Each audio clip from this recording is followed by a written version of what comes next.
Hey everyone, Chris here with another episode of 5 Cool Cards to Collect, where I hope to encourage people to kind of think outside the monetary value of cards and kind of think of some of the other cool things that about collecting cards, different aspects of cards that go past the monetary value of them. So today I have 2 baseball cards and 3 football cards that I want to show you. And the first two are baseball cards, and they're of the same player. This is a player who, when I was growing up, he was one of my favorite players. I thought he was maybe the best hitter that I ever personally saw play.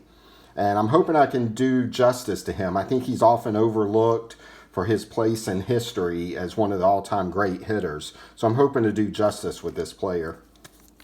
And the first card is a 1967 rookie card of Carew.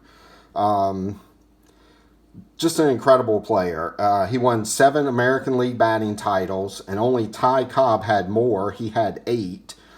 Between 1972 and 1980, either he or George Brett won the American League batting title, except in the year 1979 when Fred Lynn of the Boston Red Sox won it. And even that year, George Brett was actually the runner-up to Fred Lynn that year. Also, a quick little note, the other player on this card is Hank Allen, who is Dick Allen's brother. Now, here's some other just crazy numbers for you with Carew. He was an 18-time All-Star. He was actually an All-Star every year that he played other than his last year when he played in 1985. And he had a streak of 15 straight seasons where he batted 300 or better. Now let that sink in for a minute. 15 straight seasons where he batted 300 or better. 15 straight. And during that time, he had 5 seasons where he batted 350 or better. And in 1977, he won the American League MVP while batting an incredible 388 that season. Also, in 1969, he stole home 7 times while playing for the Minnesota Twins under then-manager Billy Martin.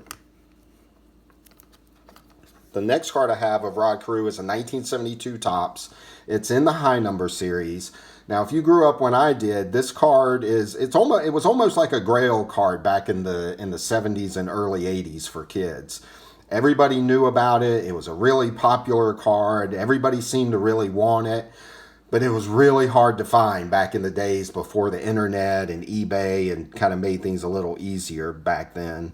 Or not, they're easier today than they were then. Back then it was just kind of difficult to find this card.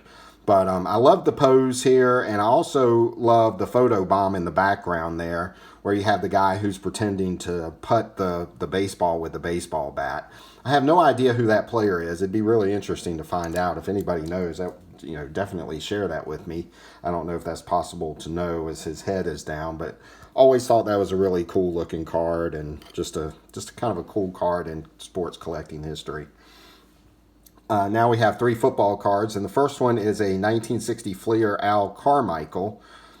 He played for the Green Bay Packers from 1953 until 1958, and he once returned a kickoff for 106 yards for a touchdown, which was an NFL record that was eventually broken in 2007 and has since been broken also a few more times since then also. He was also a stunt double in Hollywood, appearing in over 50 movies. And all that's kind of cool and makes it for an interesting card to own. And again, this is a really cool pose here. You have that old style, almost the Heisman pose, if you will.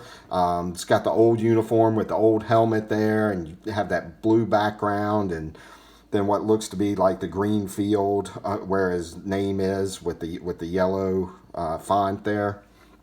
Just a great looking card. But what I really like about this card, so 1960 was the first year that Fleer produced football cards, and they were all AFL players. Now, a lot of the players in this set were people, it was the only year they had cards. There was a lot of people that nobody has ever heard of. And now some of you may have never heard of Al Karmichael, but what makes him special to me is in 1960, while playing for the Denver Broncos against the Boston Patriots, Karmichael scored the very first touchdown in AFL history. So I think it's pretty cool to own this card because it ties to that first year in the AFL and his touchdown, which was the first one in AFL history. And what's really cool about this card, you can find these all day long in really nice shape and raw form for under $10.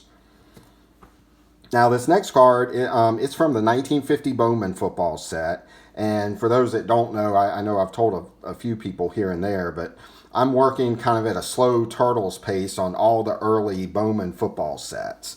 And it's a long process, but I enjoy it. And the reason I'm collecting these cards is I just, to me, it's a great era for sports.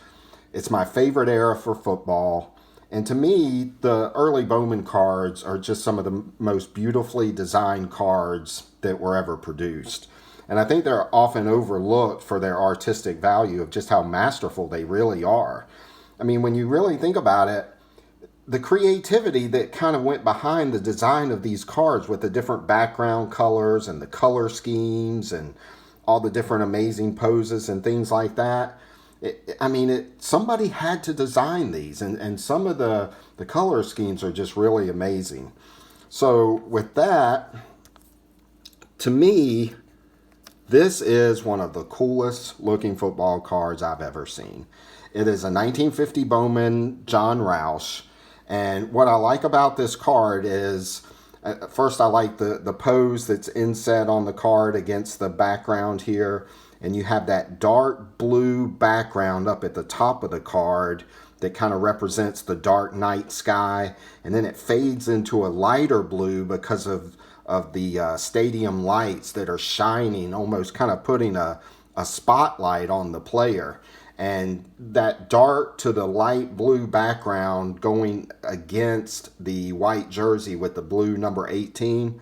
Just an amazing card. I love this card. I think it's one of the coolest looking cards ever. And now, Roush was not just an ordinary guy either.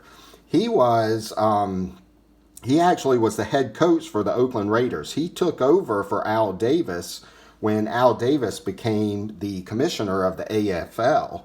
And Roush led the Raiders to their very first playoff victory as a coach. And that same year, they won the AFL championship and represented the AFL in Super Bowl II against the Green Bay Packers. They ultimately lost to the Green Bay Packers, but he did lead them to that Super Bowl. The following year, they played in the AFL championship again against the New York Jets. They had gone 12-2 that year, and they played the Jets in the AFL championship. And, of course, they ultimately lost that as well when the Jets went on to win Super Bowl III for the first AFL Super Bowl win. He ultimately resigned because of what he considered to be too much meddling by Al Davis, who was then a part owner of the Raiders. So to me, he's just kind of a very significant player as well as just an amazing, beautiful card. And then the last card I want to show you is a 1957 Topps rookie card of Johnny Unitas. Just one of the all-time great quarterbacks. And what I really love about this card in particular is I'm the second owner of this card. I purchased this card from a guy who opened the packs up in 1957 and pulled this card out of the pack. And to me, that's just really interesting and that's fun to think about. And it really got me to thinking about something else, and that's stewardship of these cards.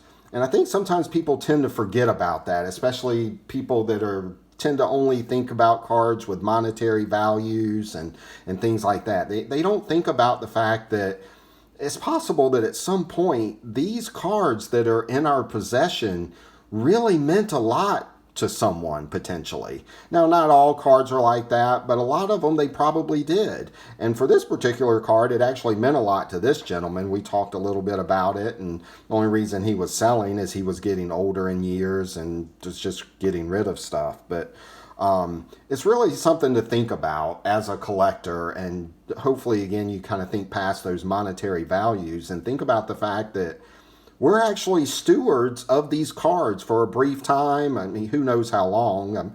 This card will be with me until I die and then be passed on to my family. But it's something to really think about, that we are stewards of these cards. So that's all I have today. I hope you enjoyed this. I hope it gives you some ideas of maybe some different things to collect or gives you other ideas of why to collect for different reasons. Until next time, take care.